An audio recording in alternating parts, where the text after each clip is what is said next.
Pada zaman dahulu, tepatnya di Pulau Kalimantan, tinggallah pasangan suami istri di gubuk yang sudah tua. Atap gubuk itu terbuat dari daun rumbia dan dindingnya terbuat dari papan. Walaupun mereka terlihat hidup pas-pasan, tapi mereka hidup bahagia sob. Cerita rasanya belum lengkap apabila tidak ada perkenalan. Dalam kisah nyata ini, si suami bernama Ahmad dan istrinya bernama Wahidah. Si Ahmad ini bisa dikatakan seorang pekerja keras. Pekerjaan utamanya adalah bertani padi sob. Sedangkan istrinya ibu rumah tangga yang selalu perhatian kepada suaminya. Sehingga suatu hari, ketika Ahmad berada di ladang untuk menanam padi, Wahidah malah diam-diam ke tempat dukun tanpa sepengetahuan Ahmad. "Mohon maafkan aku suamiku, aku janji hanya kali ini keluar tanpa izinmu," gumam Hamidah hingga ia mempercepat langkah kakinya. Sesampainya di rumah dukun, Wahidah pun menyampaikan maksud dan tujuannya bertemu dengan dukun. Mendengar keluh kesah dari Wahidah, dukun malah tertawa terbahak-bahak. Betapa tidak merasa senang karena kali ini pasiennya adalah seorang wanita cantik dan muda. Pak dukun itu bernama Rustam. "Permintaanmu bisa aku kabulkan, asalkan kamu mau menuruti ucapanku, maka kamu pasti punya momongan," ucap Rustam dengan senyum sinis. Seperti yang Anda tebak, ada udang di balik batu. Rupanya Rustam berniat jahat untuk tidur bareng dengan Wahidah. Namun si Rustam ini tidak gegabah sob. Untuk bisa mendapatkan tubuh Wahidah, ia pun menyuruh Wahidah untuk ganti pakaian di hadapannya dengan alasan agar ilmu yang ia turunkan bisa manjur ke Wahidah. Tak apalah, cuman ganti pakaian aja, asal Mbah Dukun ini tidak macam-macam, gumam Hamidah dalam hati. Sehingga proses ganti pakaian di hadapan dukun itu pun kini terjadi sob. Setelah Wahidah memakai pakaian berwarna putih, tipis dan mulus tanpa motif apa-apa, ia pun dibawa Rustam ke belakang rumah lalu menyuruh Hamidah bersemedi selama 30 menit di dalam air. Dalam proses semedi itu, lagi-lagi Rustam berusaha meyakinkan Hamidah dengan cara membaca suatu kalimat yang tidak bisa dimengerti oleh Wahidah. "Wahai Iniur Rashid Jin, wahai jin datanglah," ucap Rustam, lalu ia menaburkan beberapa bunga ke arah Wahidah. "Hamidah, ritual pertamamu sudah selesai. Naiklah ke sini nak," ucap Rustam. Setelah Wahidah berada di hadapan Rustam, seketika Rustam terdiam dan hanya melongo memandangi Wahidah dari atas sampai ke kakinya sob. Rupanya kebun di sini lebat juga, gumam Rustam yang nampak merasa gugup. "Pak Rustam, setelah ini apa lagi? Apa udah selesai?" ucap Hamidah yang membuat Rustam terbangun dari hayalannya. "Oh iya nak, sekarang pejamkan matamu, lalu bayangkan yang bersamamu saat ini adalah suamimu ya nak," ucap Rustam yang langsung mengikatkan penutup mata pada Wahidah. "Apa sudah kamu bayangkan bahwa saat ini orang yang bersamamu adalah suamimu nak?" tanya Rustam. "Iya, sudah Pak," jawab Hamidah. Seketika Rustam langsung menggenggam tangan Hamidah untuk dibawa masuk ke dalam rumahnya. Namun dengan cepat Hamidah menepis tangan itu. "Pak, mau dibawa kemana aku?" ucap Hamidah yang mulai merasa ada sesuatu yang tidak beres pada Rustam. "Shh, jangan bicara ya nak. Sebentar lagi jiwa suamimu merasuk dalam tubuhku. Apapun nanti yang dipinta oleh jiwa suamimu, tolong jangan menolak ya nak. Itu demi ritual ini, demi agar harapanmu bisa tercapai," bisik Rustam di telinga Hamidah. Sesaat Hamidah terdiam sejenak, lalu ia pun menganggukkan kepala hingga akhirnya sebuah dosa besar itu pun telah terjadi sob. 3 bulan setelah kejadian itu, Hamidah pun hamil anak pertamanya. Dengan kehamilan itu, tentu saja Ahmad dan Hamidah merasa teramat bahagia. Namun tidakkah Hamidah sadari bahwa apa yang dilakukannya itu adalah perbuatan yang nyata-nyata salah? Dia tidak sadar bahwa dengan lelaki siapapun selain dukun, ia bisa saja hamil.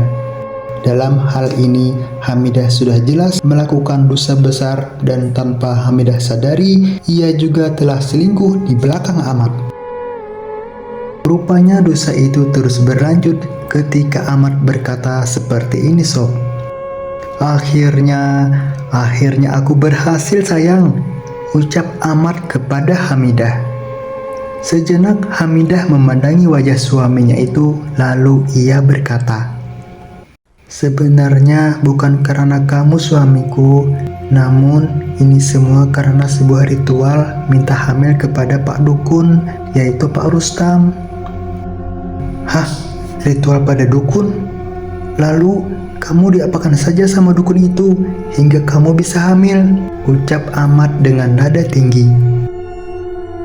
Nggak ngapa-ngapain kok, aku hanya mandi rendam, ucap Hamidah. Lalu kenapa selama ini kamu nggak pernah cerita ke aku? Maafkan aku suamiku, ini hanya surprise buat kamu. Buktinya kita udah punya calon bayi. Kamu merasa senang kan suamiku? Tanya Hamidah yang langsung memeluk tubuh Ahmad. Mungkin rasa bahagia Ahmad melebihi dari segala praduganya pada Hamidah hingga Ahmad menganggukkan kepala dan membalas pelukan istrinya. Seiring waktu yang terus berputar, kini usia kehamilan Hamidah menginjak 9 bulan. Namun yang menjadi kendala tentunya masalah keuangan untuk biaya persalinan. Hingga dari itu, Ahmad pun bertanya pada Hamidah mengenai kesaktian dukun yang bernama Rustam. Sayang, kira-kira Rustam apa bisa ngasih kita amalan agar mudah mendapatkan uang? Sebentar lagi kan anak kita lahir, ujar Ahmad. Kurang tahu juga sih aku sayang, tapi tak salahnya apabila kita coba dulu, jawab Hamidah. Akhirnya pasutri ini pun pergi ke rumah dukun cap itu sob. Sesampainya di sana, mereka pun menyampaikan maksud dan tujuan mereka. Mendapatkan pasien yang dulunya pernah dipakai, apalagi melihat perut Hamidah bunting 9 bulan, membuat nafsu birahi Rustam memuncak sob. Permintaan kalian ini sangat mudah bagiku, namun syaratnya kalian berdua harus bisa mengiyakan semua perkataanku, ucap Rustam kepada pasutri itu. Iya Pak, iya, kami akan mematuhinya apapun itu, asalkan kami bisa kaya raya Pak, ujar Ahmad penuh harapan. Baiklah, kalau begitu kalian gantilah pakaian dulu, lalu ikut aku ke belakang rumah, jawab Rustam sambil mengasihkan pakaian putih pulus dan tipis itu. Setelah pasutri ini memakai pakaian ritual pesugihan, mereka pun disuruh berendam dalam sumur untuk melakukan persemedian. Untuk melancarkan aksinya, Rustam berkata pada pasutri bahwa semedi antara suami dan istri ada perbedaan durasi, yakni Hamidah berendam di sumur itu hanya 15 menit saja, sedangkan Ahmad durasinya lebih panjang sampai 2 jam sob. Dengan durasi seperti itu, tentu saja sangat memungkinkan bagi Rustam untuk bisa melampiaskan segalanya kepada Hamidah. Komar Kamit Rustam membacakan suatu mantra, lalu ia menaburkan beberapa pelupuk bunga kepada Ahmad dan Hamidah. Setelah itu, Hamidah pun dipinta naik ikut Rustam masuk ke dalam rumah, sedangkan Ahmad masih berendam dalam sumur sob. Sesampainya di dalam rumah, Rustam pun berkata pada Hamidah bahwa mereka harus melakukan sebuah ritual persis seperti dahulu. Awalnya Hamidah menolak ajakan itu, namun karena kecerdikan Rustam yang menjanjikan kekayaan, akhirnya untuk yang kedua kalinya pun dosa besar itu terjadi lagi. Setelah ritual pesugihan itu terjadi, Rustam pun buru-buru merapikan pakaiannya, lalu ia menemui Amar yang saat itu masih berendam di dalam sumur. "Nak, ritual pesugihanmu sudah selesai. Bangunlah nak dan cepat ganti pakaianmu," ucap Rustam sembari naruh pakaian Amar di atas kayu. Rustam, sudah dukun, pekerjaan tidak beres, malah menggawi istri orang. Ilai dunia. Wuih, santai kawan. Malam berganti siang dan bulan pun berganti tahun. Anak Amar dan Hamidah kini berusia 6 bulan, namun pasutri ini tetap saja tidak mendapatkan kekayaan. Sabar ya sayang, mungkin Tuhan belum mengabulkan permintaan kita, ucap Amar kepada Hamidah. Hamidah hanya bisa menangis senggugukan karena ia sudah sadar bahwa selama ini ia menjadi korban atas dukun itu sob. Perasaan yang teramat bersalah dan penuh penyesalan kini menyelimuti jiwa Hamidah. Pesan moral yang bisa kita ambil dari cerita ini adalah tujuan dukun itu hanya ada dua sob.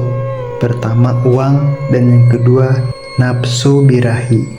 Janganlah sekali-kali percaya pada dukun karena dukun itu juga manusia. Segala sesuatu yang terjadi pada kehidupan ini, serahkan dan ikhlaskanlah semuanya kepada Yang Kuasa. Jika kamu suka dengan cerita ini, silakan subscribe. Thanks for watching.